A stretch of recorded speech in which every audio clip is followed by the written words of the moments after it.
Shalom saudaraku yang dikasihi dan berkati Tuhan, senang sekali bisa menjumpai lagi Anda semuanya melalui tayangan berkat Tuhan hari ini. Amsal pasal yang ke-11 ayat yang ke-24 firman Tuhan mengatakan, ada yang menyebar harta tetapi bertambah kaya, ada yang menghemat secara luar biasa namun selalu berkekurangan.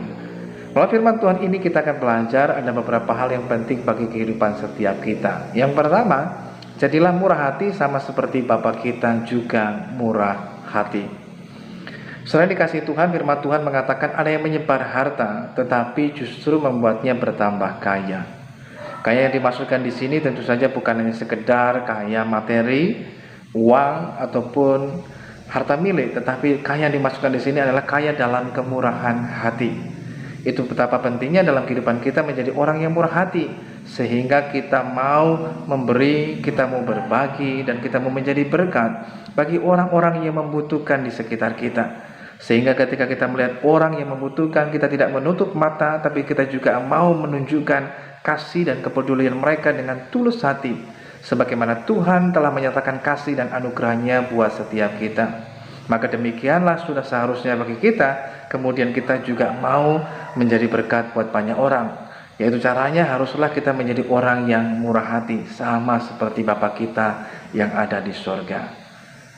Murah hati yang dimasukkan di sini adalah bagaimana kita memiliki hati yang limpah dengan ucapan syukur, limpah dengan rasa cukup, limpah dengan sukacita dan damai sejahtera. Karena ada banyak orang yang memiliki harta yang berlimpah, memiliki uang yang berlimpah, memiliki kekayaan yang berlimpah, namun sayangnya hatinya tidak pernah merasa cukup, selalu kurang dan kurang, sehingga dipenuhi dengan rasa kecemasan, kekhawatiran dan ketakutan. Namun kita mau belajar hari ini sudah dikasih Tuhan, jadilah orang yang murah hati. Orang yang murah hati mudah bagi dia juga untuk mau memberikan maaf, pengampunan kepada orang yang lain. Namun demikian juga orang yang murah hati, dia juga mau belajar memberikan kebaikan hati dan kasih kepada orang yang lain. Karena dia telah merasakan juga kasih dan kebaikan daripada Tuhan di tengah kehidupannya. Sehingga itulah sebabnya membuatnya menjadi orang yang murah hati. Saudara dikasihi dan diberkati Tuhan, mari belajarlah hari ini kita menjadi orang yang murah hati sama seperti Bapa kita yang di sorga. Dalam terjemahan Message Bible, firman Tuhan mengatakan, dunia orang murah hati menjadi besar dan semakin besar. Dunia orang pelit semakin kecil dan kecil.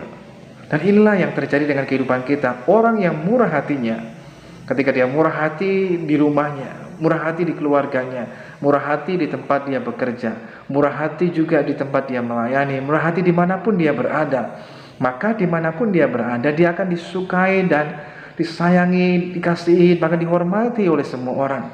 Orang yang murah hati akan dikasihi oleh Tuhan dan sesama, sehingga dimanapun dia berada, dia akan merasakan kasih dan kebaikan juga dari orang-orang yang ada di sekitarnya. Hidup terkadang seperti layaknya cermin. Ketika kita tersenyum, maka senyum itu akan kembali kepada kita. Ketika kita murah hati, maka kemurahan hati itu juga akan kembali pada kita, sehingga kita akan makin limpah dengan kemurahan hati. Sehingga dunia orang yang murah hati menjadi kian lama menjadi kian besar, sehingga menjadi semakin luas. Dimanapun kita berada, di tempat kita bekerja, di tempat kita melayani, dalam keluarga pun kita akan disenangi dan kita akan dikasih oleh semua orang. Dan itu menjadi sesuatu yang mendatangkan sukacita dan damai sejahtera bagi kita. Sehingga dimanapun kita berada, kita rasa tenang dalam kehidupan kita. Sebaliknya dunia orang yang pelit semakin lama semakin kecil. Karena dunianya hanya berbicara tentang dirinya sendiri. Aku, dan aku. Saya, dan saya. Dalam dunia orang pelit yang semakin kecil hanya menyisakan saya, aku, dan saya sendiri. Nggak ada yang lain. Yang lain yang ngontrak, termasuk mungkin keluarga dan orang di sekitarnya, dia nggak peduli. Yang dia peduli adalah kesenangannya sendiri, keinginannya sendiri, dan hanya dirinya sendiri saja yang dipentingkan, nggak ada yang lain. Tapi kita mau belajar, jadilah orang yang murah hati.